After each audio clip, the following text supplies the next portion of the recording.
Buenas noches, doctora Agustín Cerón. Muchas gracias. Ya estamos viendo su pantalla.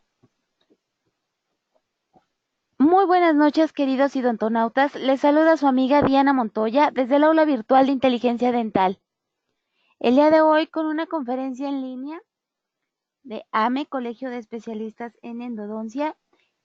Es un gusto para mí presentarles al doctor Alejandro Espinosa. Muy buenas noches, doctor. Bienvenido. Muchísimas gracias. Muy buenas noches a toda la comunidad endodóntica de habla hispana.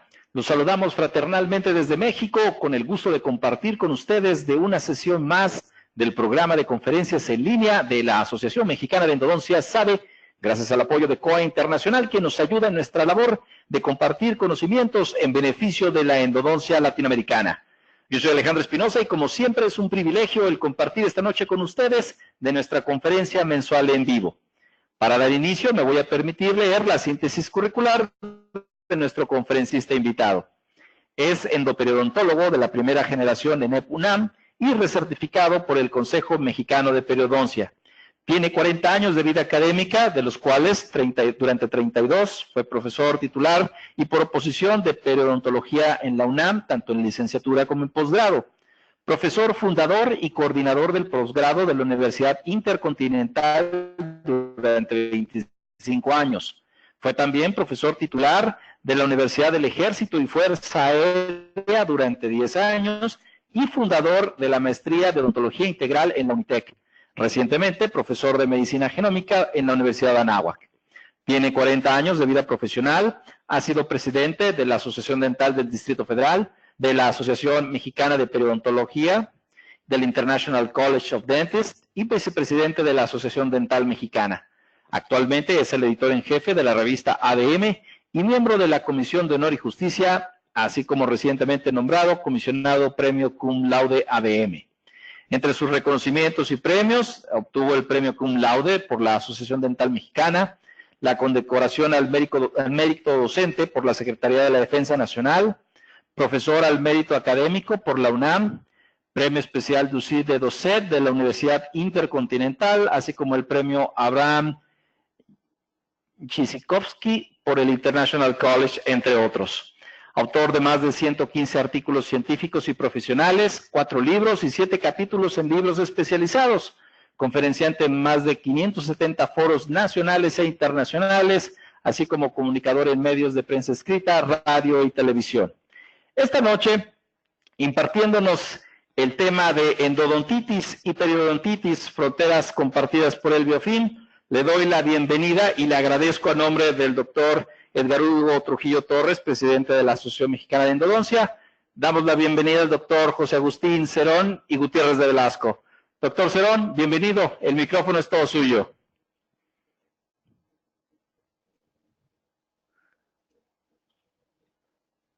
Agustín, ¿nos escuchas? Sí, hola, muy buenas noches. Adelante, el micrófono es todo tuyo. Bienvenido. Sí, muchas gracias, muy buenas noches. Es un placer nuevamente estar conectado. Agradezco mucho al doctor Hugo Trujillo, presidente de la Asociación de Endodoncia, Asociación Mexicana de Endodoncia, esta emisión y sobre todo pues a ustedes por estar coordinando esta conexión. Para empezar esta noche con este tema de endodontitis y periodontitis, quiero de una manera muy simple hacer definiciones. Nosotros cuando hablamos de enfermedades, cuando hablamos principalmente de caries, cuando hablamos de enfermedades periodontales, hay que tener por referencia que todas las enfermedades tienen un factor causal. Y ese factor causal como un factor etiológico, como un factor de riesgo. Y entre las relaciones que nosotros como especialistas en el área de la endoperidontología, pues quiero compartir con ustedes mi visión de lo que estas enfermedades, este proceso de infección en estas enfermedades se desarrollan y se interconectan. Entonces, las barreras compartidas cuando hablamos de biofilm es hablar de un factor de riesgo, que lo voy a explicar más detalladamente en un momento más. Yo quiero empezar con esta pregunta que es un paradigma muy viejo que nos encontramos de manera rutinaria enclavada en conceptos que no están de acuerdo a la visión como tenemos que tener nosotros la relación entre la salud y las enfermedades. Mi pregunta que hago desde hace muchos años es ¿cuál es la parte vital del diente? Yo quiero, a manera de una apología, que entendamos que el periodonto es la parte vital del diente. ¿Por qué? Porque en la regeneración conceptualizada hoy como regeneración tisular guiada o regeneración ósea guiada, nos da pautas a entender que lo que existe dentro del espacio del ligamento periodontal son más que fibras, es más que un cemento y un hueso, sino que es una gran cantidad de interconexiones con células que a partir desde el desarrollo embriológico tienen capacidades no solamente de una diferenciación unicelular, sino que tienen un proceso que puede ser incluso hoy un proceso de pluripotencialidad. ¿Qué quiere decir con esto? Cuando se extrae un diente, en ese espacio donde está el alveolo, ahí mismo, a través de esas células que están ahí, hoy en día se pueden recolectar células pluripotentes para inducirlas a formar tejidos. Extrayéndose el diente, perdiéndose el diente, se pierden estas células. Entonces, por eso es de que en esta apología que les decía sobre el paradigma de que la pulpa solamente es una parte y no vital, el periodonto es la parte vital del diente. ¿Qué quiere decir esto? El diente puede estar sin pulpa, pero nunca sin periodonto. Y bajo este razonamiento, quiero que pensemos a partir de lo que se desarrolla en la primera secuencia genética, en la guía, en que se empezarán a diferenciar células totipotenciales en células pluripotenciales, en ese momento es cuando se empieza a desarrollar una vaina radicular. Esa vaina radicular que va a ser la guía en la formación no solamente de la raíz, porque el órgano del diente, el órgano del esmalte, pues está formando en cierta manera una parte del diente, pero la parte muy importante en este proceso de la vaina radicular es cuando se puede desarrollar tres áreas, en las cuales una parte será la que va a formar la dentina y pulpa, será lo que esté conformado como la papila dental, y otra parte en este órgano del esmalte, al ir migrando la vaina radicular, va a ir haciendo diferenciaciones celulares para que a través de una relación ectomesenquimal se vaya formando cemento, se vaya formando hueso, y en cada uno de estos lugares se vayan desprendiendo fibras que se interconectarán y formarán un ligamento periodontal.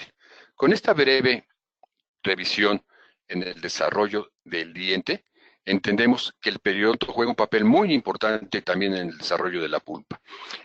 La visión actual en este paradigma es de que tenemos que entender que como odontólogos no podemos ser solamente dentistas que veamos dientes en una mano. El diente está dentro de la cavidad oral como un órgano que está estructuralmente funcional con un aparato estomatognático. En la boca es solamente la parte de entrada, pero la visión oral es entender que lo que pasa en la boca no se queda en la boca. La visión oral es en relación a lo importante que está sucediendo en la cavidad oral y cómo se está interconectando con una serie de sistemas, no solamente el sistema masticatorio, no solamente un sistema digestivo, sino en total con todo un conglomerado de elementos que son los que nos forman a nosotros como cuerpo humano. Entonces, la visión oral es tener una salud global. No podemos hablar de salud dental porque es una referencia anatómica. La salud es global. Pero cuando llega a haber patologías, particularmente en un diente, en el cual se ha desarrollado lesiones cariosas o se han desarrollado una serie de intervenciones que pueden en determinado momento repercutir en la parte pulpar, pueden haber lesiones. Y la pregunta entonces sería, ¿qué papel juega en el éxito o el fracaso cuando encontramos nosotros lesiones periapicales? El éxito de un tratamiento de conductos no se verifica únicamente por la correcta obturación dentro de un material, o sea, de un material dentro del espacio pulpar, sino por la correcta respuesta de los tejidos periapicales y obviamente periodontales. Dicho de otra manera, estas lesiones que en ocasiones pueden llegarse a involucrar no solamente en la parte apical, sino incluso en todo lo que es el área desde la zona cervical hasta la zona apical, es cuando nosotros podemos ver que se pueden encontrar lesiones que cuando el material que se introduce ha sido colocado no solamente como un material inerte, sino con una correcta preparación de los conductos, del sistema de los conductos radiculares, tenemos respuesta. Actualmente entendemos que los conocimientos deben ser multidisciplinarios. No podemos saber solamente de endodoncia, de periodoncia o de cirugía, y mucho menos pensar que el futuro de la odontología esté en los implantes. Los conocimientos son multidisciplinarios, tenemos que saber muchas cosas de biología, tenemos que saber muchas cosas relacionadas a la microbiología, y sobre todo, entre más conocimientos multidisciplinarios tengamos, mejor práctica de interconsulta podamos desarrollar. Entonces, en relación a esta pregunta sobre el papel que juegan las lesiones periapicales, sabemos que juegan un papel no solamente en la patología, sino también en el fracaso.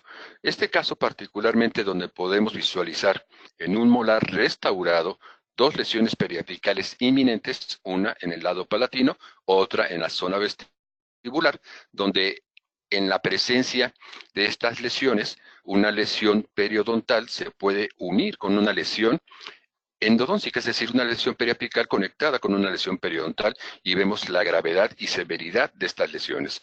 En el caso de la vista palatina, es lógico entender que igual que en este lugar del premolar, igual en este lugar en la raíz palatina, se nota una grave presencia de un material infeccioso. Este material infeccioso, entendemos que en una bolsa periodontal, entre más profunda sea, mayores probabilidades existirán de que tengan una comunicación con la pulpa. ¿Por qué? Porque puede haber conductos laterales, conductos accesorios, algunos en la porción cervical, algunos en la porción de la furca, pero muchos en el tercio apical y obviamente en el conducto principal. Con esto, entendemos que cualquier tratamiento que nosotros realicemos, si no modificamos factores de riesgo, lo que le pasó a un diente, como en este caso, el que se perdió, restaurado aquí con dos coronas adyacentes, se pierden también porque no se modificó el factor de riesgo. Aquí entonces entendemos que un factor de riesgo microbiano ha involucrado de manera directa en la pérdida de hueso, y un factor microbiano está latente, produciendo también la posibilidad de desarrollar lesiones dentro de la pulpa. Actualmente entendemos que caries y periodontitis son enfermedades infecciosas provocadas por una serie de condicionantes microbianos que actualmente llamamos biofilm. El biofilm es lo que tradicionalmente en el siglo XIX se le llamó placa dental. En el siglo XX se le conceptualizaba como placa dental microbiana, pero en el siglo XXI hablamos de esto de biofilm. Más adelante voy a entrar con mejores detalles y definiciones. Lo que es importante entender que cualquier restauración que se realice al no modificarse factores de riesgo, si hubo susceptibilidad a caries, abajo de la restauración habrá susceptibilidad a caries, pero si hay también susceptibilidad periodontal, pues es lógico que lo que le pasa también a una raíz le puede pasar a la otra, lo que le pasa a un diente le puede pasar al otro. Esto es tener capacidades de desarrollar también conocimiento en los factores de pronóstico. Los factores de pronóstico juegan un papel importante en caries y en enfermedades periodontales.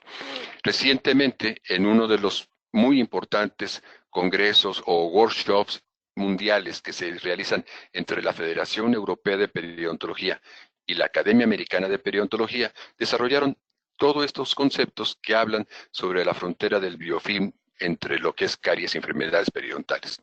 Entonces, si queremos desarrollar un mejor tratamiento, tenemos que enfocarnos en eliminar el factor causal para que los efectos también se distalicen, se vayan separando, se vayan alejando de las probabilidades o del riesgo de desarrollar nuevamente lesiones. Las periodontitis y las lesiones de caries son arquetipos de enfermedades del biofilm. Si un diente pudo haber tenido una lesión cariosa y ser restaurados con cualquier tipo de material, esto no inhibe en ningún momento las capacidades o virulencias de las bacterias para desarrollar lesiones por debajo de las restauraciones o por debajo de la encía, que es comúnmente como muchos de los dientes se van perdiendo. En la historia natural de las enfermedades entendemos que hay un periodo prepatogénico y un periodo patogénico. Y lo que entendemos que cuando identificamos factores patogénicos es cuando nosotros podemos identificar características clínicas, características patológicas de cada una de las lesiones, caries o enfermedades periodontales, y con ello determinar que existen fenotipos clínicos que se pueden traducir en fenotipos de vulnerabilidad.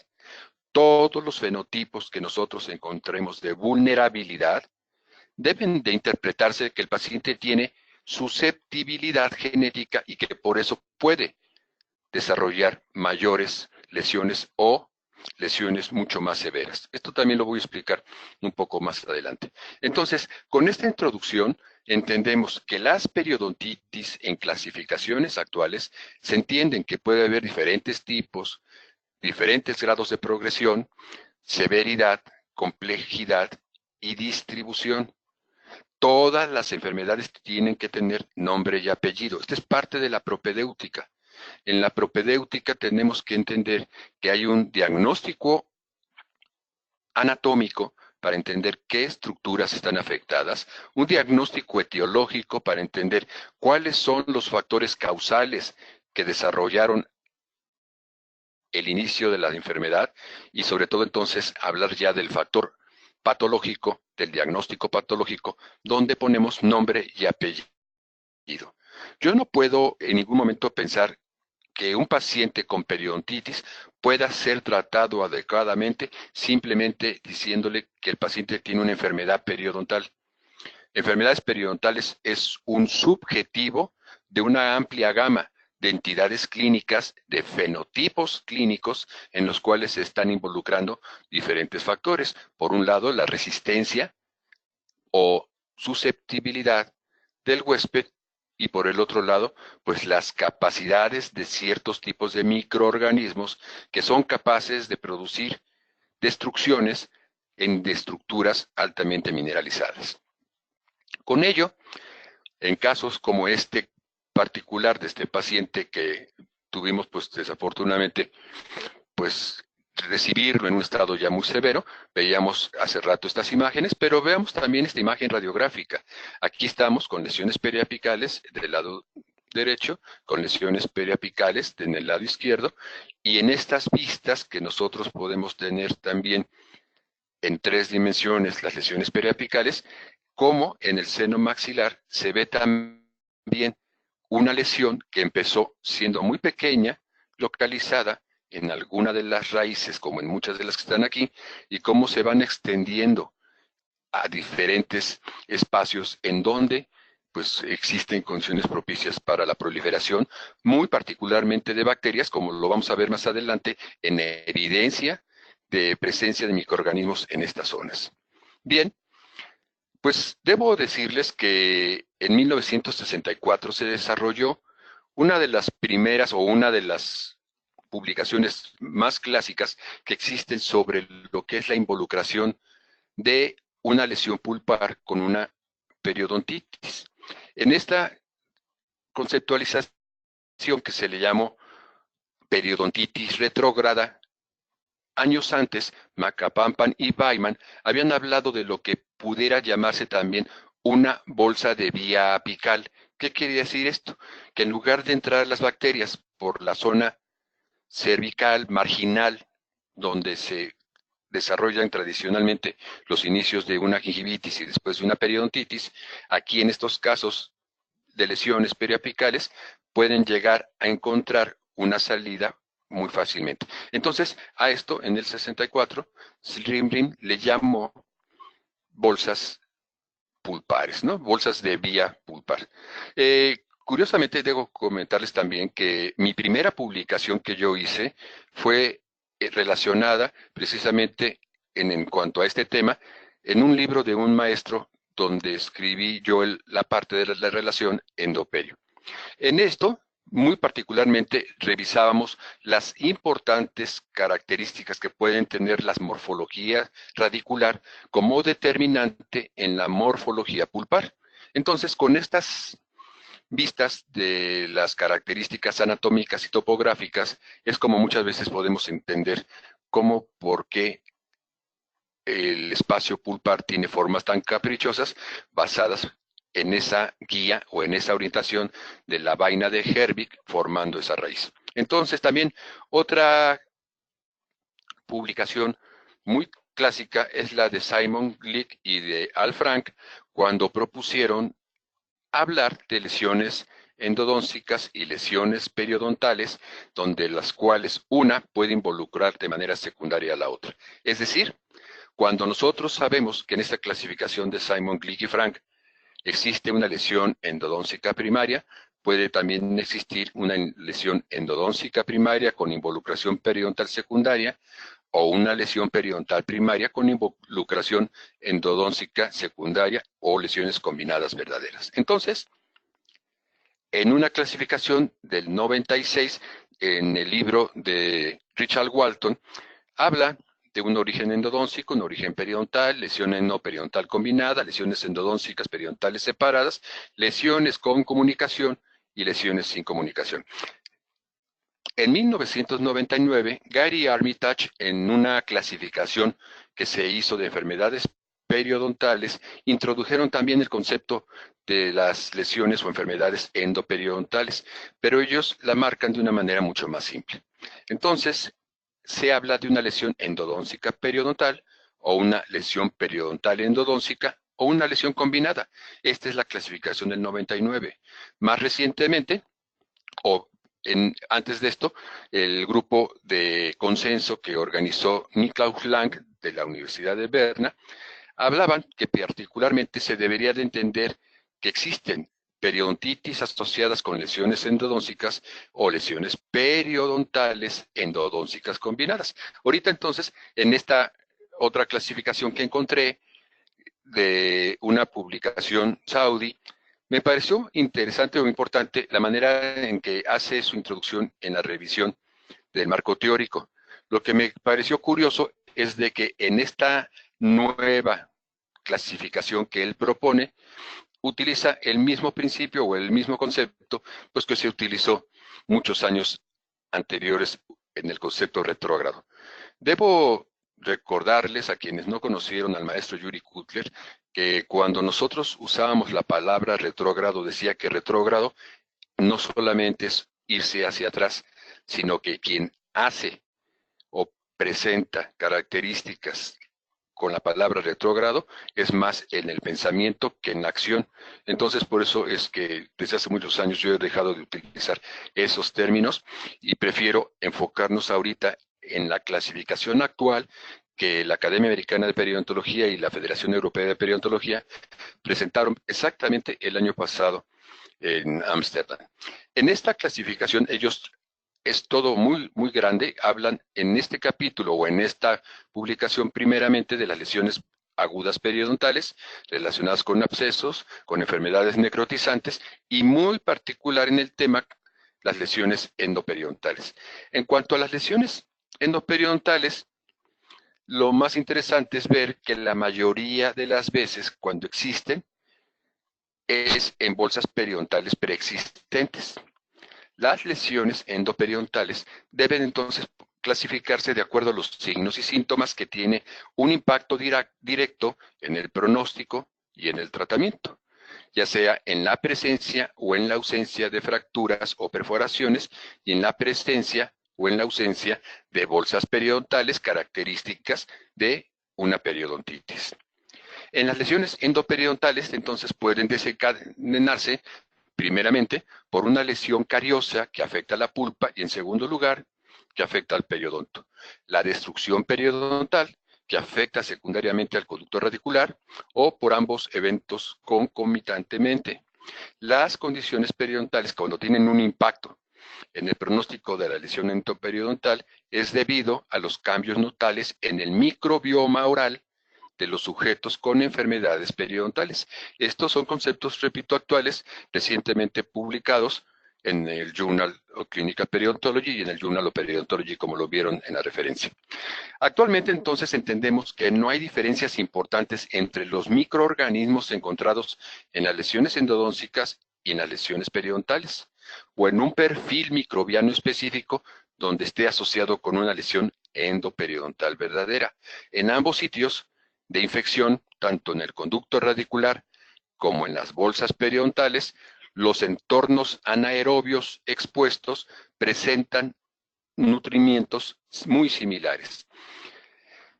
Como recomendación también les puedo pedir que revisen este libro publicado por nuestros colegas en Israel, de Tel Aviv, en la Universidad de Tel Aviv, particularmente nuestro amigo Carlos Neukowski. Haciendo una revisión también de esto de relaciones endoperidontales y la relación o la presencia de microorganismos, en el grupo de Walter Lodge hicieron este hallazgo en 1987 en observaciones subestructurales, donde demostraban que las bacterias podían entrar en los túbulos dentinarios y que estos microorganismos, a la vez que se van organizando estructuralmente, pueden entonces tener esas capacidades de proliferación y que incluso inducir resorciones en donde necesitan mayor capacidad de migración. Entonces aquí en esta imagen donde vemos a los túbulos dentinarios contaminados por bacterias, o aquí en esta otra, en un pequeño conducto, como los microorganismos empiezan a proliferar. Esta es una de las publicaciones. Encontré varias, pero quise presentarles a ustedes particularmente dos.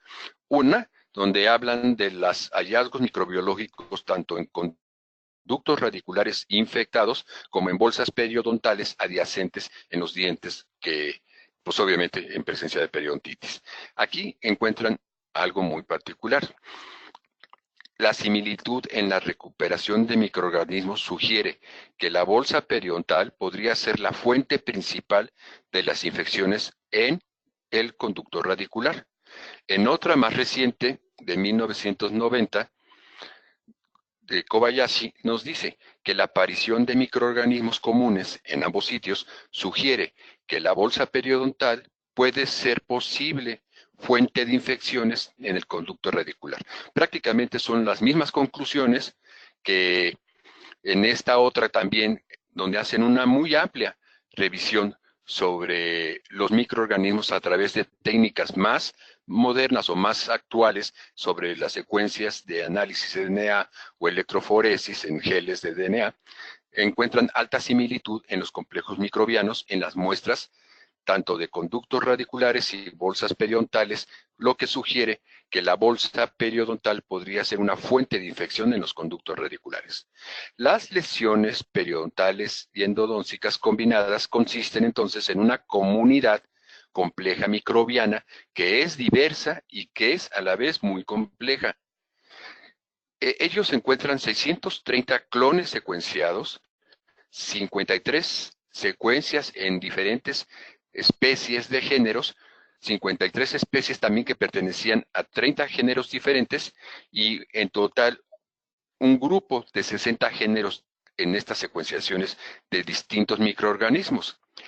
En los géneros que más dominaron en ambos grupos de lesiones de caries o lesiones pulpares contaminadas o de bolsas periodontales, la bacteria llamada Porphyromonas en diferentes subespecies fue el género más dominante en ambos grupos. En orden descendente también encontraron que el Filifactor, Parviromonas, Neisseria, Fusobacterias y otras especies principalmente anaerobias y muy particularmente gram negativas son microorganismos que en la mayoría de las veces son identificados como patógenos, que hoy nosotros los reconocemos como complejos microbianos del grupo rojo o del grupo naranja. Esta característica de los grupos rojos y naranjas fue propuesta por Sigurd Sokransky y por Anna Hafalli, donde a partir de ciertos microorganismos afines se van desarrollando características de identificación entre un grupo con otro para desarrollar factores de virulencia. Es decir, una bacteria sola no es posible poder desarrollar una enfermedad. En estos postulados que después Sokransky hizo de lo que fueron los tradicionales de Robert Koch, decía que los patógenos periodontales son necesarios, pero no suficientes para el inicio y la progresión de lesiones periodontales. Se requiere una serie de factores cromosomales y extracromosomales para el inicio y progresión de las lesiones. Así, entonces, en la punta de la pirámide, los complejos rojos encabezados por Porphyromonas gingivalis, Tannerella forsythia, Treponema denticola están en este grupo rojo, y otros muy familiarizados con estos, por ejemplo, la Prevotella intermedia y la Porphyromonas gingivalis, antes pensaban que era una sola y le llamaban bacteroides. De estos bacteroides le llamaron después bacteroides melaninogenicus y después los subclasificaron en las taxonomías y le pusieron gingivalis, intermedios y otros que vamos a ver también más adelante como el Fusobacterium nucleatum. Entonces así, estos complejos microbianos, si vemos, hay complejos en los cuales pueden haber microorganismos que solos en realidad no son nada virulentos, pero sí juegan un papel muy importante en la intercomunicación, que cuando estemos hablando ahorita de biofilm es lo que se denomina el quorum sensing en cuanto a la estructura microbiana.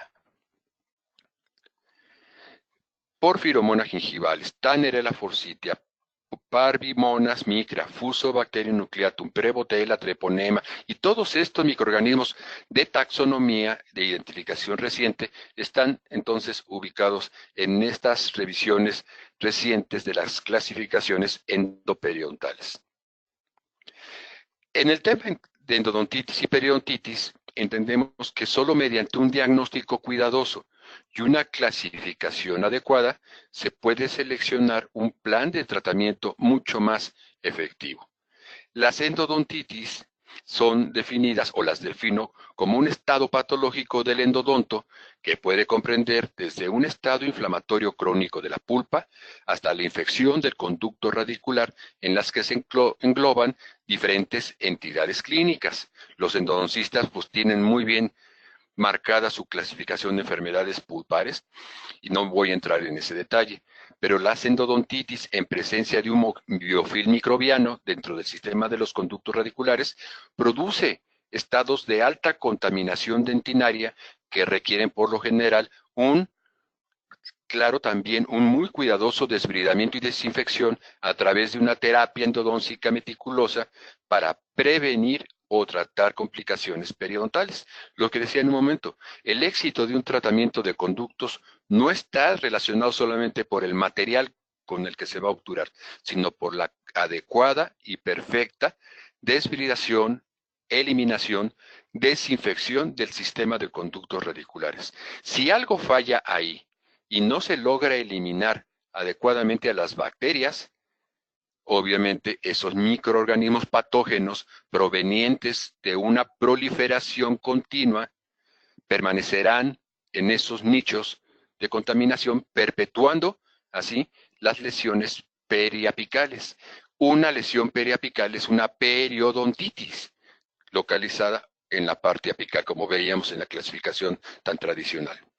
Ahora, la periodontitis se caracteriza por un proceso inflamatorio que está mediado principalmente por las respuestas del hospedero en presencia de un biofilm microbiano y que estos microorganismos, producen una serie de tóxicos, de endotoxinas, de lipopolisacáridos, que son básicamente las cadenas de inducción en la pérdida progresiva de la inserción periodontal.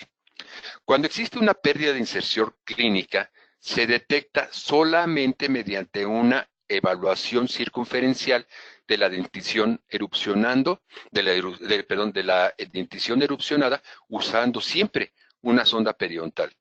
Es imposible evaluar un nivel de inserción clínica solamente con una radiografía. Es imposible detectar la presencia de una bolsa periodontal solamente haciendo una revisión en ciertas zonas. Por eso hacemos el hincapié de que tiene que ser un sondeo circunferencial, porque lo que estamos tratando de medir es el sellado en el periodonto. El periodonto, hacer la parte vital del diente, es indispensable que seamos muy meticulosos en esa revisión con una fuerza muy ligera, una sonda calibrada muy delgada, hacer esta revisión. Esta revisión, nuestro punto de partida o punto de referencia siempre va a ser la unión amelocementaria. ¿Por qué? Porque a partir de ahí, donde empieza a migrar la vaina radicular, es donde empieza a formarse cemento, ligamento y hueso. Y por eso entonces que siempre este patrón o esta estructura de referencia anatómica de la unión amelocementaria es muy importante. Bien, pues la fisiopatología de las periodontitis se caracteriza principalmente por sus vías moleculares y en última instancia conducen a una gran liberación de una matriz de metaloproteinasas que están derivadas a partir del mismo hospedero enfermo, que va desarrollando entonces factores de destrucción en cuanto a las fibras primeramente marginales en el ligamento periodontal y con ello la migración inicial del epitelio de unión que permite la propagación del biofilm, que antes era supragingival y que ahora se tornan en microorganismos subgingivales y que irán migrando a lo largo de la superficie radicular. Hace el año pasado exactamente, me invitaron los de la Asociación de Endodoncia del Ecuador para que les mandara una publicación y ahí es donde hice esta referencia de endodontitis y periodontitis, que son fronteras compartidas con el biofilm. Quien quiera revisarla, está publicado en esta revista que se llama Reporteando, de la Asociación de Endodoncistas de Azuay en el Ecuador. La primera parte de reflexión en esta publicación es que vemos cómo vamos migrando del concepto de la fisiología tradicional al entendimiento de un metaboloma, de la etiología bacteriana tradicional del siglo XIX y siglo XX al concepto del siglo XXI del biofilm, que produce una disbiosis, es decir, una alteración en nuestro microbioma y con ello, obviamente, también complicaciones en la propagación de nuestros genes.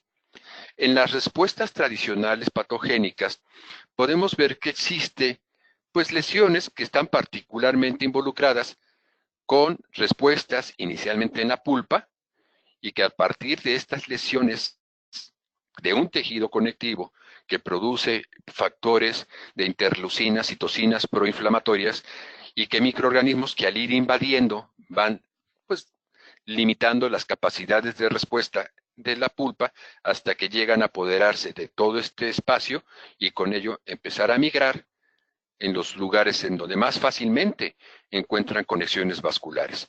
Esta conexión vascular, pues tradicionalmente es el conducto principal, ¿no? O el conducto de la vía apical. En la lesión periapical, igualmente, cuando estas bacterias, estos microorganismos logran derrotar a la pulpa, pues empieza la contaminación periapical y con ello, pues toda la cadena de respuesta inflamatoria, es decir, toda la competencia inmunológica que está desarrollada, pues por un lado, con la adecuada línea de respuesta leucocitaria y por el otro lado, pues la grave o intensa virulencia de las bacterias a partir de todas sus armas con las cuales se tienen que enfrentar a las células de defensa.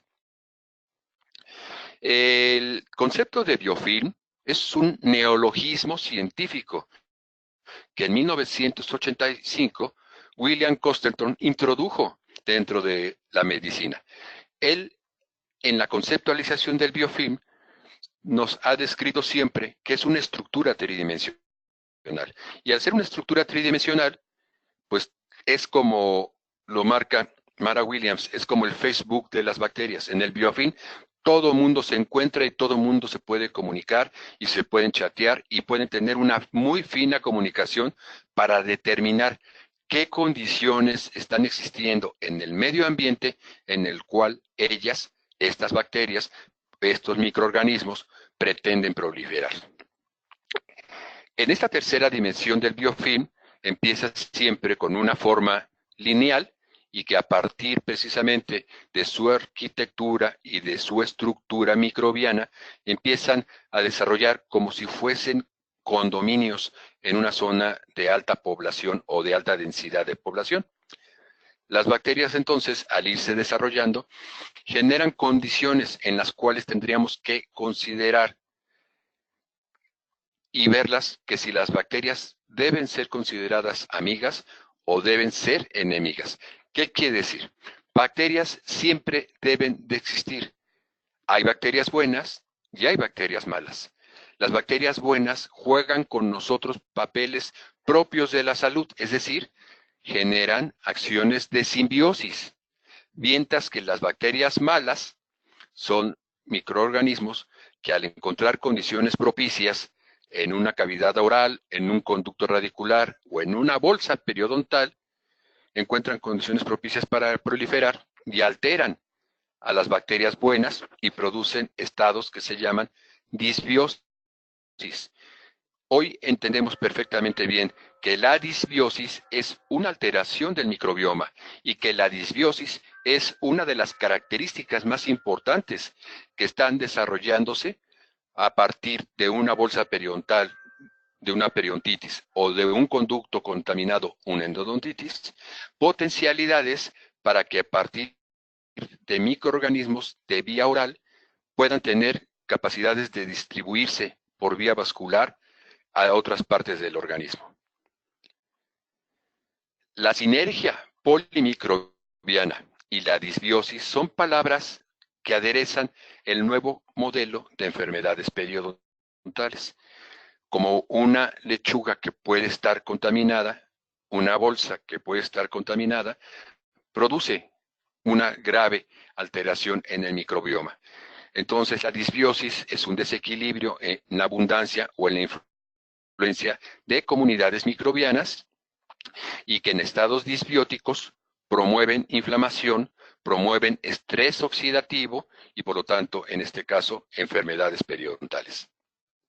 El equilibrio homeostático de bacterias, es decir, un estado no disbiótico, está relacionado con salud. La simbiosis son bacterias buenas, la disbiosis son bacterias malas y así entonces la eubiosis se desarrolla a partir de los beneficios que prestan las bacterias en la salud a nivel metabólico, inmunitario y barreras protectoras.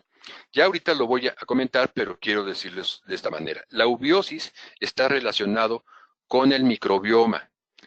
El genoma es la capacidad de respuesta de nuestros genes. El microbioma es el genoma extendido. No pudieran desarrollarse muchas funciones en nuestros genes si no es por la presencia de bacterias. Es decir, un estado de eubiosis en combinación de los beneficios de las bacterias con nuestras células. Tradicionalmente, hemos hablado del concepto de triada ecológica, agente, huésped y medio ambiente. Estos fueron los llamados factores etiológicos, que en una época se llamaban factores extrínsecos y factores intrínsecos, pero ya con esta conceptualización de Lieber y Clark en el concepto de la triada, al intercomunicar la respuesta entre uno o la interconexión con otro, se presentan al equilibrio. Entonces, los factores etiológicos pueden ser llamados factores etiológicos del huésped, factores etiológicos del agente o factores etiológicos medioambientales, como en este caso pudiera ser el ejemplo de la nutrición, microorganismos patógenos y por el huésped, pues la susceptibilidad o resistencia que se presenta en cada uno de nuestros genes. Más recientemente hemos pasado del concepto de factores etiológicos a factores de riesgo. Un factor de riesgo es un determinante en el inicio y progresión de las enfermedades. Los factores de riesgo están medidos, están identificados en estudios longitudinales, en estudios de cohorte y en estudios poblacionales en los cuales nos permite identificar siempre que en el inicio y progresión están presentes.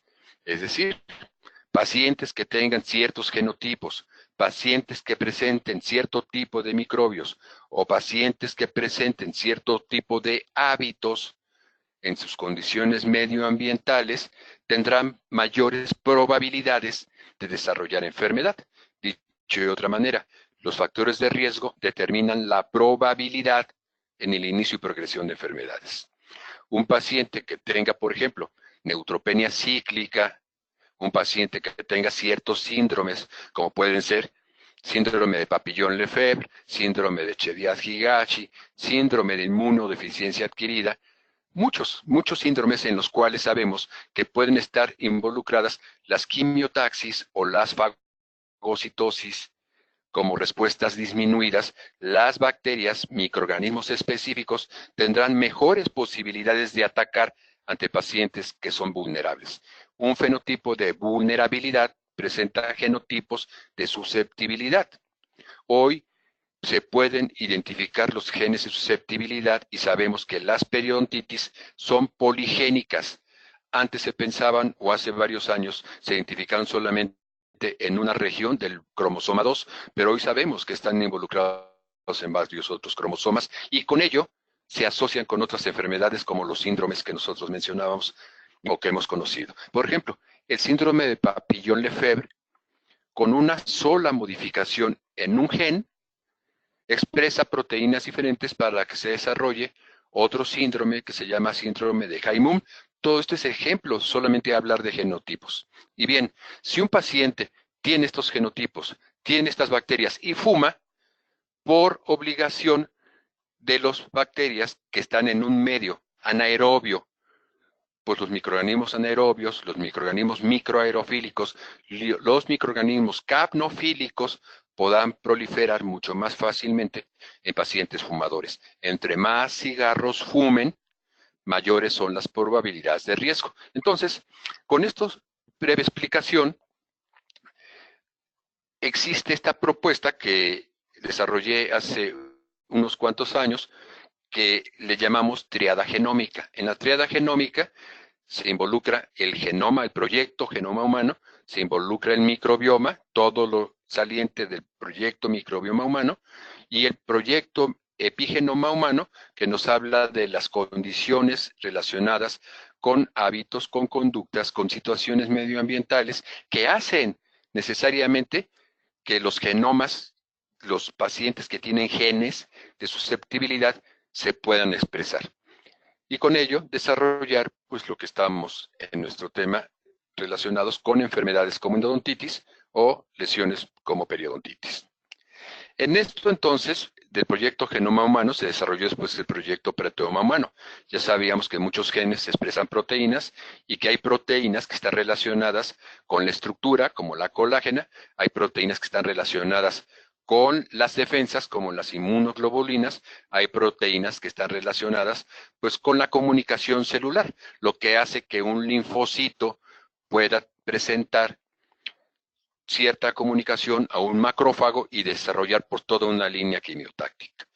Entonces así, después de estos factores, de estos programas, se desarrolló el factor epigenoma. Si ustedes quieren leer con mejor detalle y de una manera, traté de explicarlo de una manera muy simple, con estos códigos QR que están aquí presentes, ustedes pueden bajar este artículo. En esta publicación hablamos entonces del biofilm y la definición que hizo Costerton precisamente en el 2002 habla que la comunidad microbiana que está inmersa en un medio líquido, es decir, en una estructura de exopolisacáridos, hace que las bacterias puedan permanecer unidas unas con otras a través de este sustrato, de esta matriz extracelular, permite que las bacterias, a través de sus diferentes fenotipos, puedan multiplicarse y puedan expresar sus propios genes. Esto es muy importante. Las bacterias tienen como característica la posibilidad de una adherencia selectiva en una capa de glucoproteínas salivales que es llamada película adquirida. Esta capa de mucoproteínas o de glucoproteínas favorece que ciertos microorganismos puedan adherirse y empezar a colonizar. Al paso de las horas, este crecimiento y esta proliferación bacteriana va estructurando una masa cada vez más resistente, y entre más organizado esté el biofilm, va a ser mucho más difícil de combatir.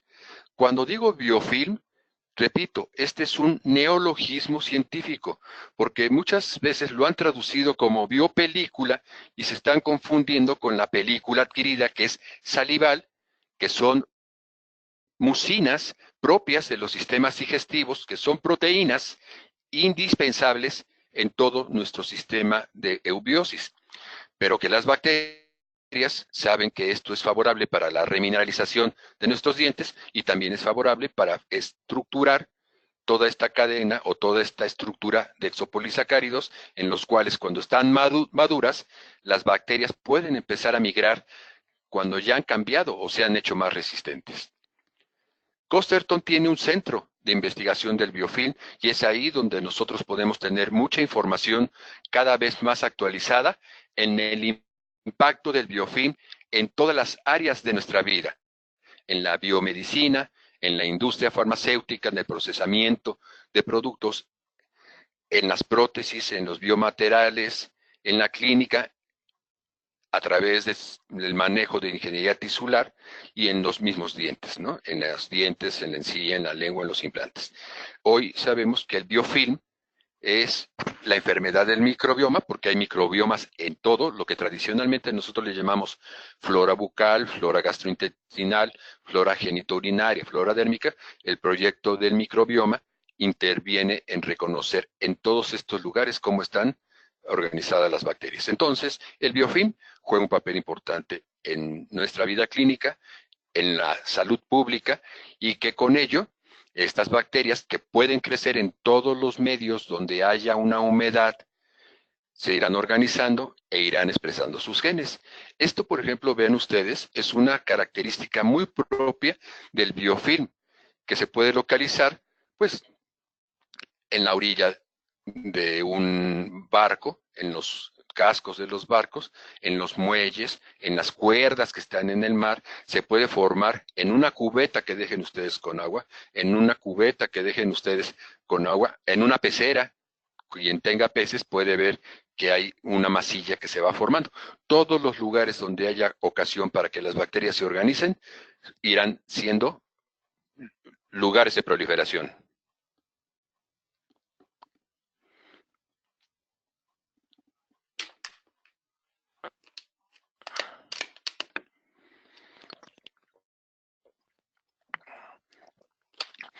Bien, pues todas las bacterias tienen esa gran capacidad de proliferar muy rápidamente, y Carl Sagan alguna vez hizo un análisis del crecimiento bacteriano y decía que si las bacterias sin ninguna inhibición sexual en tan solo unas horas pudieran llenar una cuchara y en tan solo unos días cubrir una montaña.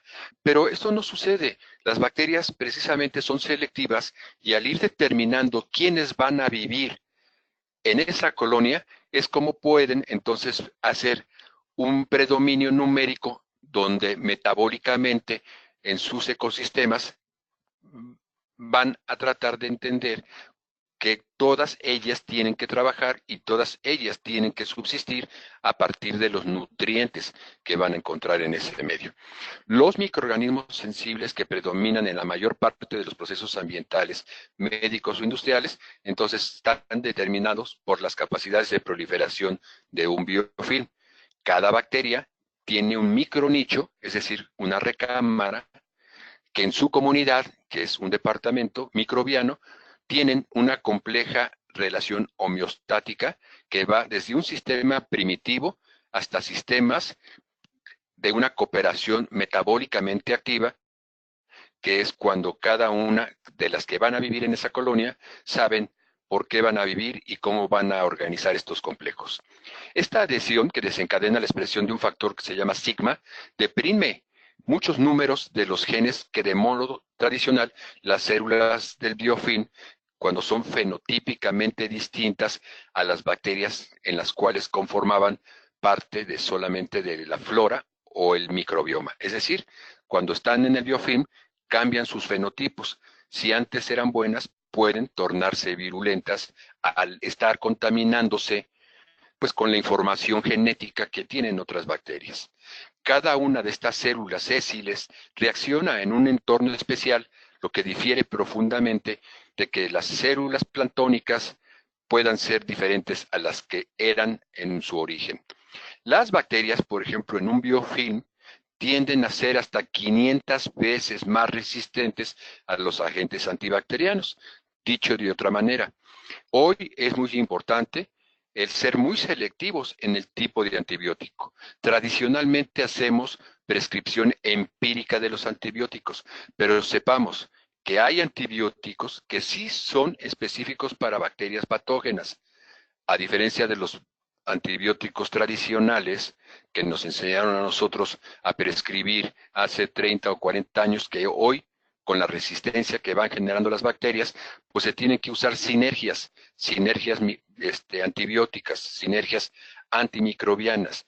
Lo importante es entonces saber que la prescripción es un acto médico y que como responsables de la prescripción de antibióticos tenemos que saber a qué microorganismos estamos atacando y que la resistencia de las bacterias no está dada solamente por los anillos beta-lactámicos, sino por la estructura en donde las bacterias, al formar el biofilm, es mucho más difícil entrar las moléculas propias del antibiótico en toda la tradicional farmacodinámica o farmacocinética. El biofilm, entonces, al estar estructuralmente alineado, genera una diversidad de microorganismos con características diferentes dependiendo el día y la hora para producir tipos de infección, factores de inicio y de progresión, capacidades invasivas de los tejidos y una clonalidad, es decir, las bacterias se van a ir dividiendo dependiendo de las que sean más favorables y se irán transmitiendo sus genes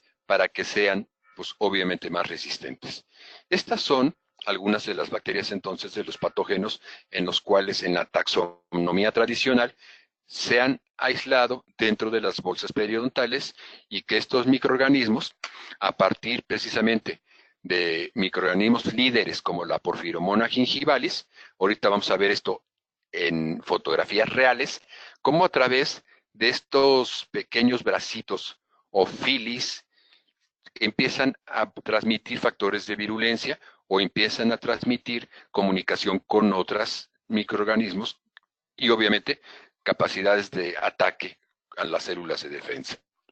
Por ejemplo, hay microorganismos que dependiendo en el complejo microbiano que se van intercomunicando, se van pasando esas posibilidades, es decir, tú te encargas de atacar estas células, tú te encargas de disminuir estos factores de ataque leucocitario, y así, por ejemplo, esta bacteria que se llama Agregatibacter actinomyces decumbitans es una bacteria que si tiene más de 35 letras, imagínense cuántos factores de virulencia no pueden tener. Curiosamente, en sus cultivos tiene una forma geométrica de desarrollar una estrella. Esta bacteria tiene capacidades de producir virulencia, por ejemplo, de epiteliotoxina. Todas las células epiteliales que sean tocadas por esta las van a alterar. Tienen factores de virulencia que se llaman leucotoxinas. Todos los leucocitos que se atraviesen a esta bacteria las van a alterar.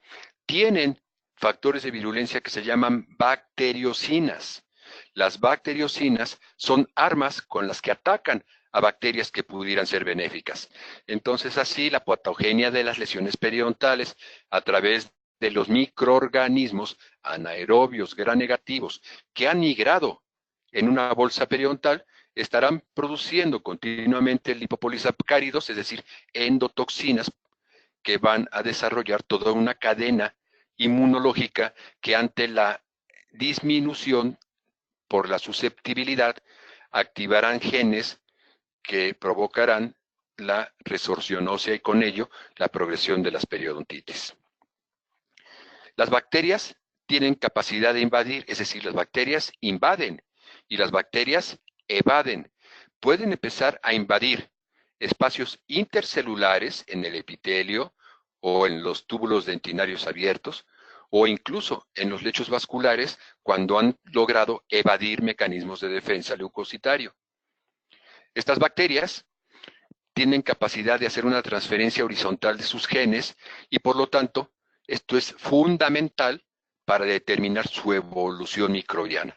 Estas fimbrias, que las vamos a ver también en próximas fotografías, es las bacterias cómo se están intercomunicando. Así como nuestras células pueden producir redes, como los neutrófilos que producen redes para tratar de atrapar a ciertos tipos de patógenos, pues las bacterias van aprendiendo cómo hacer redes de resistencia para permanecer unidas y sobre todo para permanecer comunicadas. Vamos a ver un caso muy especial que fue publicado por el grupo precisamente de Costerton, en los cuales demuestran que en una lesión periapical en pacientes que han desarrollado osteomielitis y que tienen potencialidades para producir osteonecrosis asociados a los bifosfonatos, se encuentra muy relacionado a la contaminación bacteriana. Este es un caso particular donde se ve el ápice de ese premolar, en los cuales se va a demostrar la estructura del biofilm en estas áreas. Estas bacterias, al irse estructurando, al irse organizando, con el aumento que vamos a ir viendo, aquí podemos ver la forma tradicional que se va produciendo en la resorción radicular cuando existe una contaminación continua. Al producirse, decíamos, una gran cantidad de matriz de metaloproteinasas, se van destruyendo muchas proteínas estructurales y con ello, pues se va aquí empezando a ver un tamiz microbiano que estructuralmente es altamente complejo. Vemos aquí a todas las bacterias cómo se van organizando y entre unas con otras en este biofilm de la zona periapical. Aquí empezamos a visualizar estos núcleos, estos centros de información en los cuales en toda la colonia, en este quorum sensing microbiano, empiezan a transmitirse. Entonces, son acercamientos. Aquí vemos otra vez estos como cráteres, que son los centros de distribución de estas redes, que aquí los vemos con más detalle, ¿no? Entonces, esto es en un paciente que tiene una lesión periapical, un inicio de una periodontitis complicada con una endodontitis y con ello la transmisión de microorganismos por lechos vasculares y la persistencia en lugares donde ni la instrumentación biomecánica adecuada va a poder eliminar. Entonces, cuando hay que considerar que las bacterias, particularmente Porphyromonas gingivalis, tienen acciones específicas también en las lesiones vasculares. Es decir, no solamente producen gingivitis, no solamente producen periodontitis, sino que ya en los lechos vasculares pueden producir lesiones vasculitis en las cuales pueden repercutir incluso hasta lesiones típicas de infartos en el miocardio o lesiones cerebrovasculares. En una publicación reciente, hicimos la mención de que hay una bacteria que está relacionada con la porfiromona y con la estructura del biofilm en los espacios que se empiezan a formar no solamente en las bolsas periodontales, sino en los espacios posfaringios. Por ejemplo, pacientes jóvenes que desarrollan periodontitis tienden a tener otitis media, porque en el espacio posfaringio, en las zonas de adenoides, pueden entrar los microorganismos y lesionar muy fácilmente los conductos auditivos, es decir, el oído medio. Y en este caso, en los espacios posfaringios, el Fusobacterium puede entrar y proliferar en la estructura del biofilm y llegar a ser un factor de riesgo en cáncer pancreático o en cáncer colorectal. Entonces, cada vez encontramos más evidencias sobre la capacidad que existe de las infecciones orales, endodontitis y periodontitis, que pueden ejercer potenciales influencias en la aparición y gravedad de lesiones sistémicas. Es decir, invaden epitelio, invaden conectivo, invaden lechos vasculares y por ahí, a partir no de una bacteremia, sino de un biofilm estructurado empezar a crecer. Estos esquemas nos marcan pues todas las citocinas que hoy se encuentran relacionadas: interleucina 1 alfa y beta, interleucina 6, factor de necrosis estimular, factores o prostaglandinas, que son también muy importantes en esta respuesta celular. Estos microorganismos organizados, sus productos de inflamación, pasan a partir de un epitelio crevicular hiperplasiado y ulcerado, pasan directamente a los lechos vasculares, y lo que antes entonces se llamaba placa dental, por eso es que ya no le llamamos placa dental, porque las bacterias no están solamente en los dientes. En la cavidad oral solamente es el 25% de bacterias la que están en los dientes.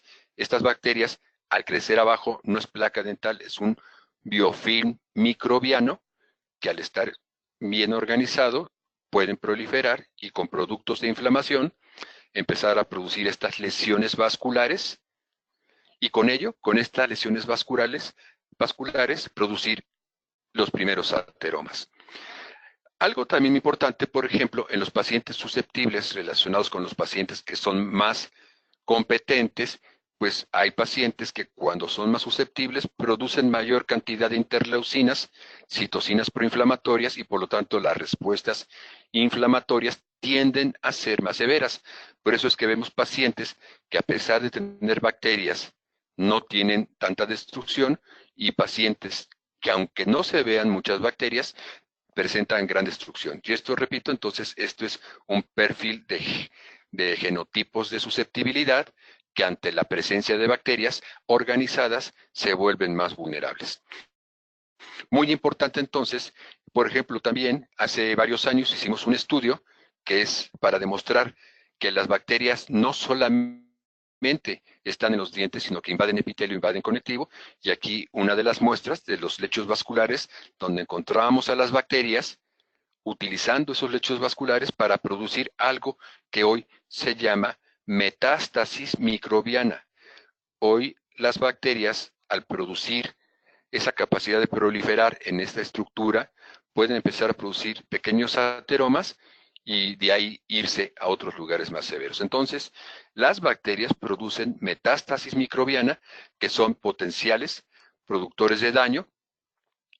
Con esto de la tríada genómica, al ir produciendo endodontitis, al ir produciendo periodontitis, van aumentando el riesgo. El proteoma es la cantidad de proteínas que se encuentran involucradas. El transcriptoma es la forma en que se van a transmitir todos los genes en las respuestas celulares.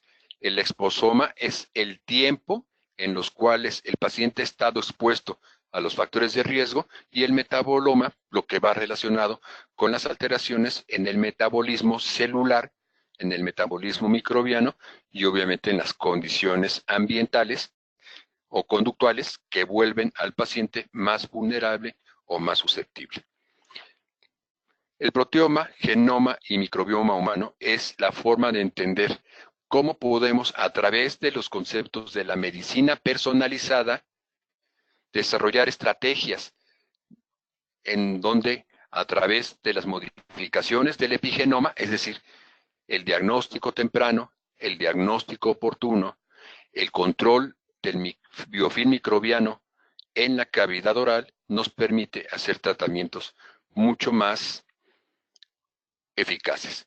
La periodontología transdisciplinaria es cuando podemos trascender con un conocimiento múltiple, no solamente de ramas afines de la odontología, sino que ramas como la genómica, como la microbiología, como la inmunología, y todas las áreas que estén relacionadas en los aspectos de salud, nos permite tener una práctica interdisciplinaria, no solamente con un endodoncista, con un prostodoncista o con un ortodoncista, sino con un endocrinólogo, con un cardiólogo, con un neumólogo, con un médico general, que nos dé la oportunidad de hablar. El concepto de salud es un concepto de globalidad.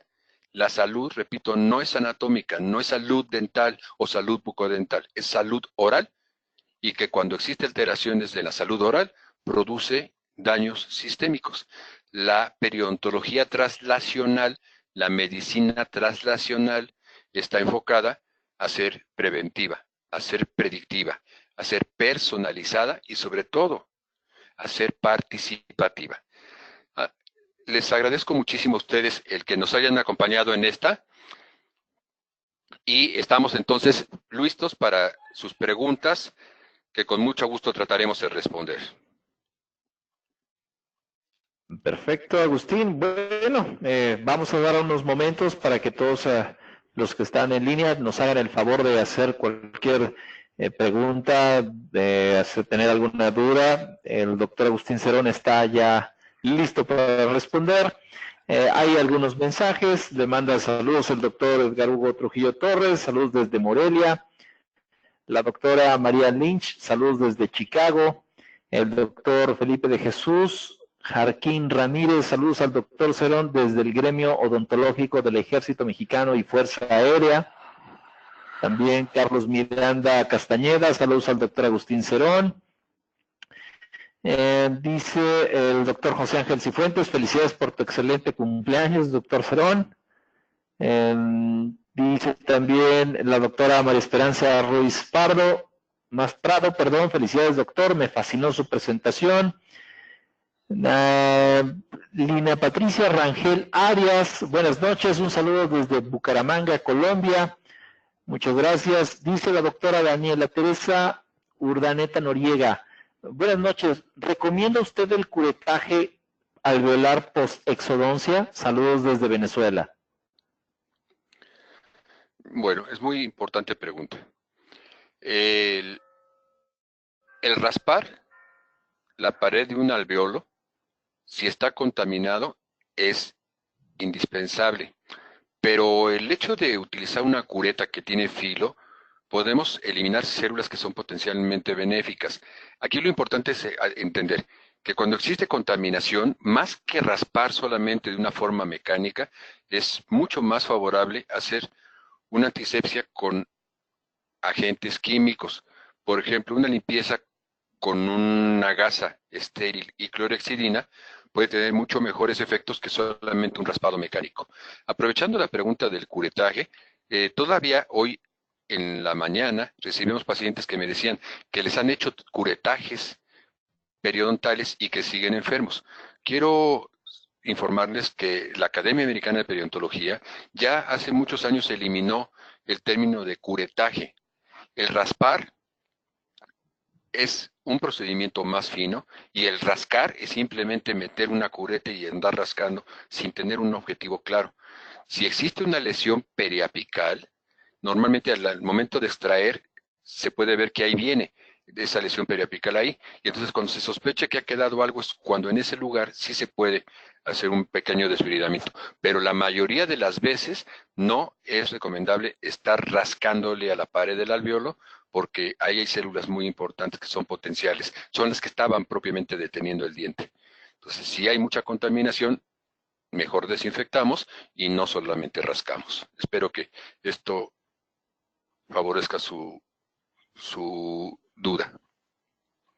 Perfecto, la doctora Caterín Vaca Justiniano, buenas noches, saludos desde Santa Cruz, Bolivia. Y también le pregunta a la doctora María Isabel Parra Daguerre, ¿qué combinación de antimicrobianos recomienda en un absceso alveolar agudo? Bueno, siempre hay que preguntarle a los pacientes qué antibióticos han tomado, porque créanme, las bacterias se hacen resistentes muy rápido.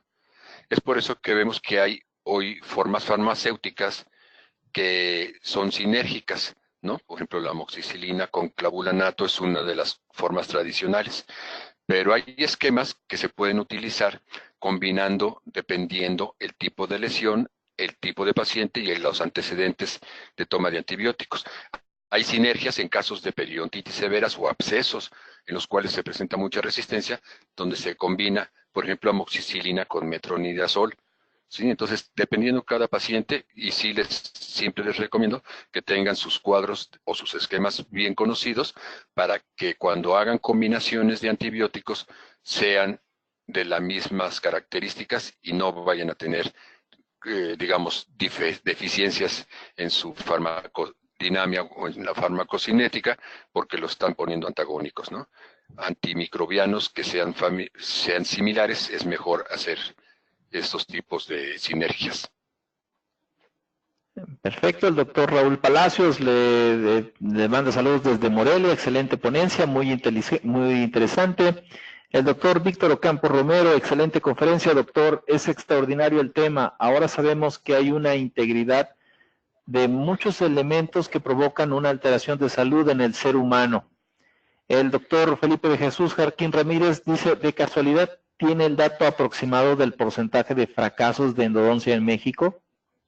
Uy, no, desafortunadamente no tengo yo ninguna información al respecto, pero estoy seguro que existen algunos estudios de algunos grupos, pero que no pudiéramos extender. Periodontalmente sí les puedo decir que caries y periodontalmente en la probabilidad de prevalencia son muy altos, son arriba del 90, pero de fracasos también depende quién lo haga, ¿sí? Sabemos que un endodoncista tiene menor tasa de fracasos.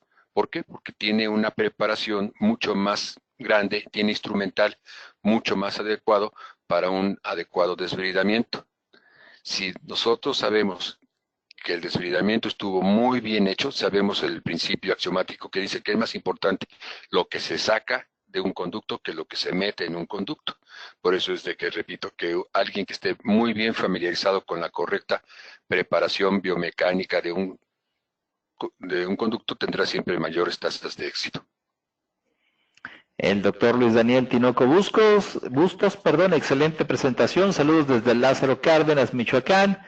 Yuritsi Domínguez, excelente presentación, saludos desde Cozumel. La doctora María Esperanza Ruiz Prado, felicidades doctor, me fascinó su presentación. Luis Daniel Tinoco Bustos, felicidades al doctor. Perio Senro, segunda generación, dice... Ay, perdón, es que como nos van cambiando aquí la pantalla, dice Marilú Adriana Barajas Carvajal, existen algunos endodoncistas que sostienen que aunque haya un absceso periapical como resultado de una periodontitis apical crónica, dicen que no hay microorganismos al interior de ellos. ¿Qué opina usted de esto? Bueno, es muy común que no haya microorganismos, porque los microorganismos, al formarse esa lesión, está siendo una limitante para la proliferación. Pero en las imágenes que yo les presenté, es una clara evidencia de las lesiones de pacientes que tienen potenciales de producir osteomielitis, que es la necrosis propiamente en el hueso, ¿sí? Y con ello osteonecrosis, que son las que más frecuentemente encontramos nosotros en pacientes cuando están en la toma de bifosfonatos. ¿Qué quiere decir esto? Con la pregunta que nosotros tenemos ahorita de que si al momento de extraer no hay microorganismos ahí, estoy en lo cierto de que esas lesiones fibrosas son mecanismos de resistencia. Pero los microorganismos cuando están solos no producen daño. Cuando se queda una masa de estructura de biofilm en un paciente vulnerable, en ese hueso es cuando existen las probabilidades de la osteonecrosis.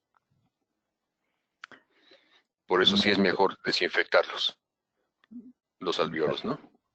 Perfecto, la doctora Grisel Guadalupe Torres Orozco, gracias doctor Cerón, excelente presentación, periodo de tercera generación.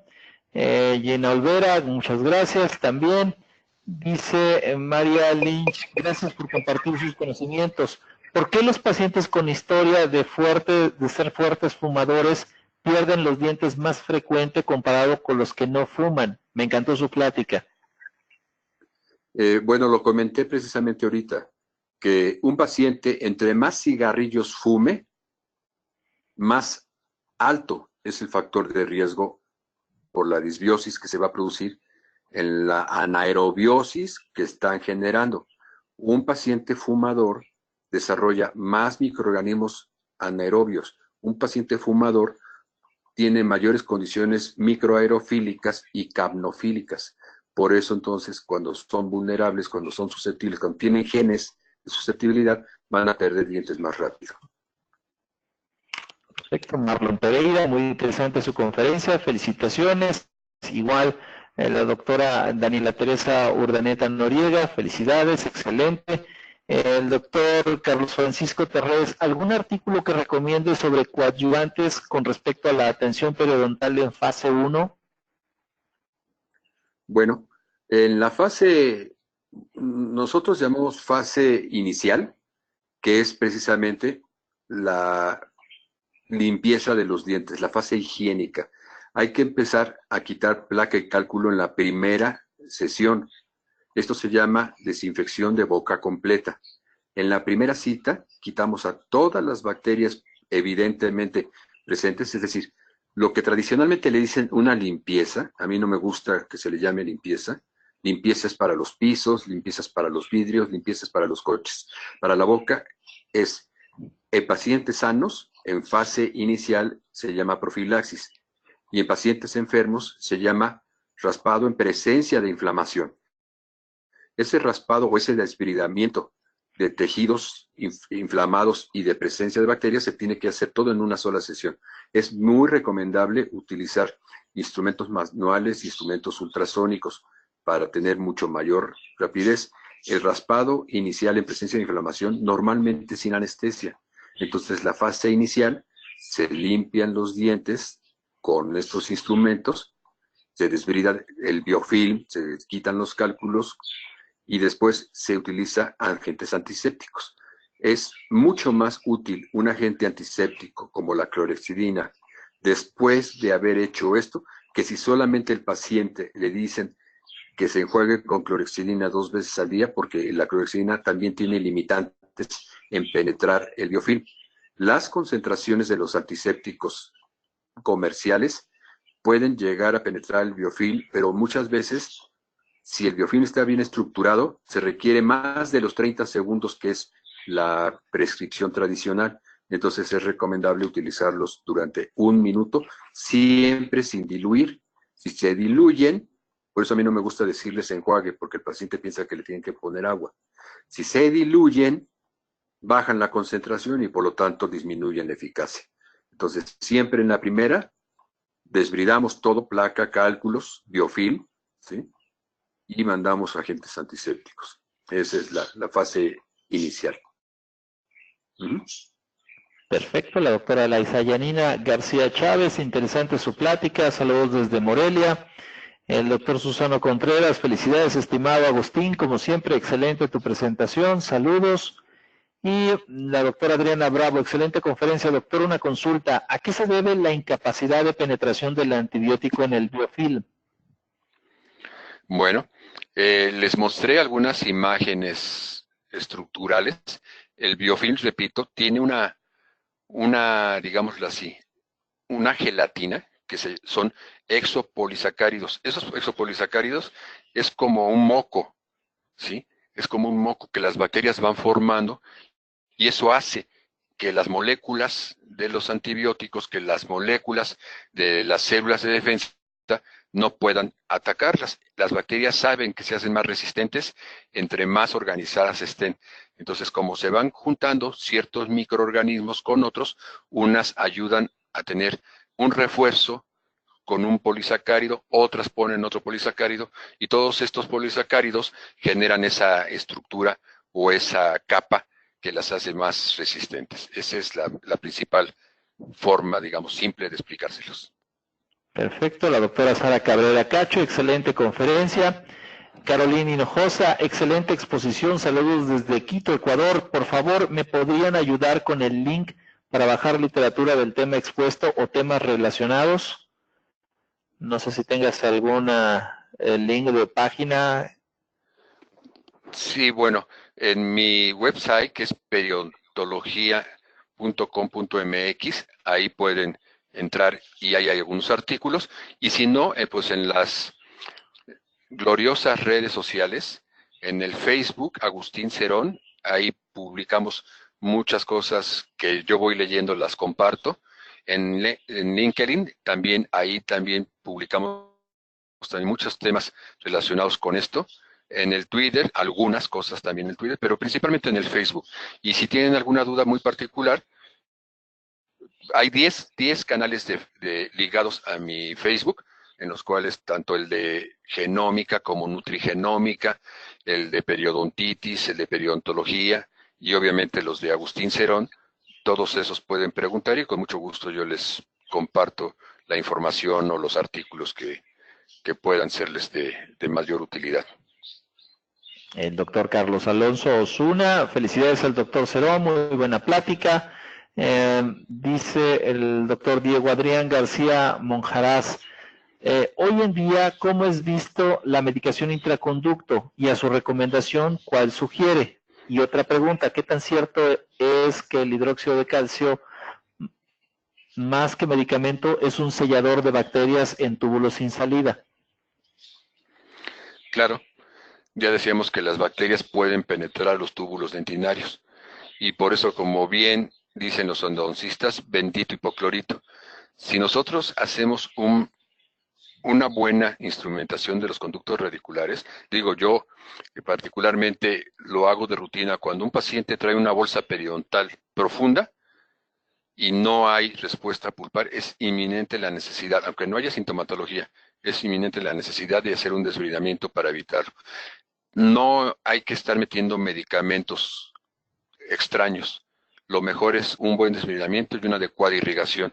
Todos los protocolos que los endodoncistas perfectamente lo explican en sus conferencias sobre la biomecánica en la preparación, eso es lo que se debe de seguir, ¿no? Limas adecuadas, irrigación adecuada y no necesariamente estar metiendo medicamentos. Antes, hace muchos años, decían que había que meter tantas cosas. Por eso decíamos que es más importante lo que se saca que lo que se mete. El doctor Javier Salazar pregunta, ¿recomienda antibióticos después de instrumentación periodontal? Bueno, los pacientes, dependiendo del tipo de periodontitis, una gingivitis no está indicado antibiótico. Una periodontitis leve no está indicado antibiótico. Periodontitis severas, dependiendo de las características, sí se pueden utilizar antibióticos. Y los antibióticos pues tienden a ser más específicos sobre el tipo de microorganismos. Por ejemplo, en periodontología se maneja mucho la doxiciclina. Es decir, hay tetraciclinas semisintéticas, ¿sí?, que puede ser la aminociclina, que puede ser la doxiciclina. Y dependiendo la dosis, que pueden ir desde dosis colagenolíticas, que son dosis abajo de 50 miligramos, ¿sí? Por ejemplo, hay una presentación de 20 miligramos que el paciente la tiene que tomar 3 meses para contrarrestar precisamente todas las matrices metaloproteinasas que se han formado. Por eso decíamos que son anticolagenolíticas, porque destruyen esas matrices y mandan dosis no antibióticas. Las dosis de doxiciclina arriba de 100 miligramos sí actúan como antimicrobiano. Entonces, ya dependiendo, todas las periodontitis severas o casos donde haya infecciones agudas, sí es indispensable la prescripción de antibiótico. Periodontitis leves y gingivitis no es necesario. El doctor Román. Perfecto, el doctor Román Martínez Garrido, muchas felicidades al doctor Cerón, excelente presentación, saludos desde Tabasco, igual mandan felicitaciones desde Toluca, la doctora Marilú Adriana Barajas Carvajal, felicidades de la doctora Daniela Teresa Urdaneta Noriega, el doctor Marco Vinicio Saldívar, saludos desde Culiacán, Sinaloa, felicidades por la excelente conferencia. También le mandan saludos los alumnos del CEMRO Michoacán, sin antes felicitarlo por su cumpleaños, el doctor Carlos Francisco Torres. Saludos al doctor Agustín Cerón, del doctor Carlos Miranda Castañeda. Liliana Lozano, saludos desde Pedio CEMRO, conferencia muy interesante. Ana Lilia Cecilia Cambourian, saludos desde Argentina. El doctor Raúl Barreiro Correa también le manda saludos desde Barranquilla, Colombia. María Fernanda Comba desde Huequén, Patagonia, en Argentina. Yoli Mabel Balcona Vica desde Tacna, Perú. Muy útil la información, muchas gracias. El doctor Servando Porras, saludos desde Tezontepec, Aldama, Hidalgo. También la doctora María Cecilia Banzini, saludos desde Uruguay. Dice el doctor Raúl Barrero Correa, ¿se puede en una lesión periodontal curetear con el ultrasonido? Sí, desde luego. El ultrasonido es un elemento muy útil para hacer desbridamiento y sobre todo por las vibraciones y por la magnetostricción que se desarrolla en ese movimiento ultrasónico, el biofilm se destruye muy fácilmente. Nosotros para instrumentar conductos normalmente utilizamos ultrasonido. Entonces, dependiendo también qué insertos tengan. Hay colegas que tienen insertos que no lo han cambiado hace muchos años y no es adecuado para poder ni siquiera limpiar un espacio interdental y obviamente menos para limpiar un conducto radicular. Entonces hay que tener los insertos adecuados. Si se quiere hacer instrumentación en una bolsa periodontal, hay que tener insertos para bolsas periodontales. Si se quiere quitar cálculos supragingivales, hay que tener insertos para cálculos supragingivales. Y si se quiere instrumentar un conducto radicular, hay que tener insertos que entren dentro del conducto radicular. Sí, es muy útil, yo lo uso todos los días. Perfecto, el doctor Alejandro Gómez, saludos desde Querétaro, excelente exposición. El doctor Javier Salazar, saludos de Riomba, Ecuador. Desde Uruguay también saludos de la doctora María Cedelia Banisi. Saludos de la doctora Guadalupe Corona desde Morelia. Un abrazo y gracias desde La Paz, Bolivia, de la doctora Neil Avilés. Y saludos desde Tacna, Perú, del Centro Odontológico Neidident, de la doctora Neidy Colque. Muy buena presentación, doctor Cerón. Bueno, pues hasta el momento son las preguntas. Les agradecemos muchísimo a todos los que todavía están en línea con nosotros y voy a pedirle, si no son tan amables la gente de COA, que me den la posibilidad de compartir mi presentación, para que le podamos hacer entrega al doctor Agustín Cerón. Ahí está, muchísimas gracias. Bueno, en este caso, Agustín, te agradecemos muchísimo a nombre del doctor Edgar Hugo Trujillo Torres tu participación y te hago entrega de manera virtual del reconocimiento que voy a permitir leer.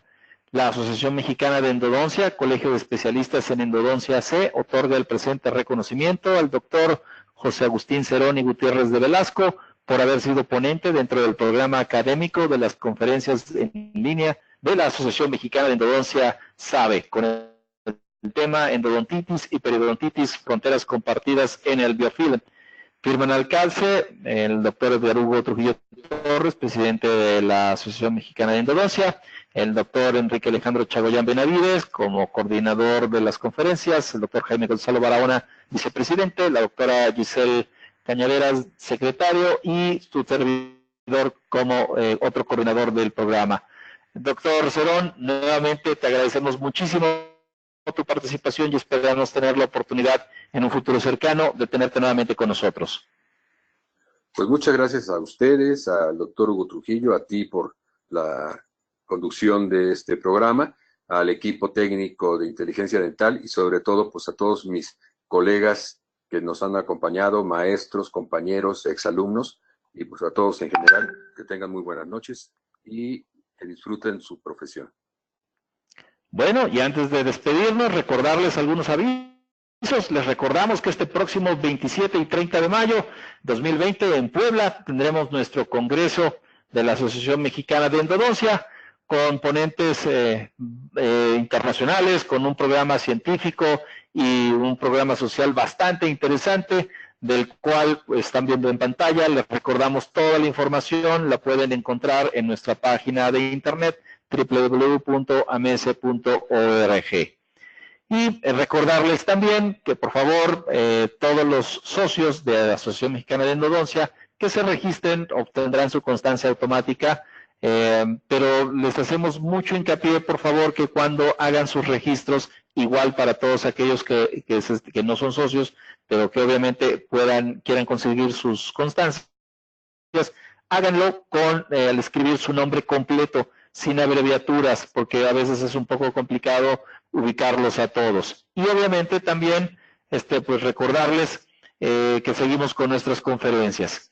En este caso, el próximo jueves 14 de noviembre a las 9 de la noche, tiempo del centro del país, estará el doctor Renato de Toledo Leonardo desde Brasil, impartiendo el tema de salto evolutivo en la endodoncia.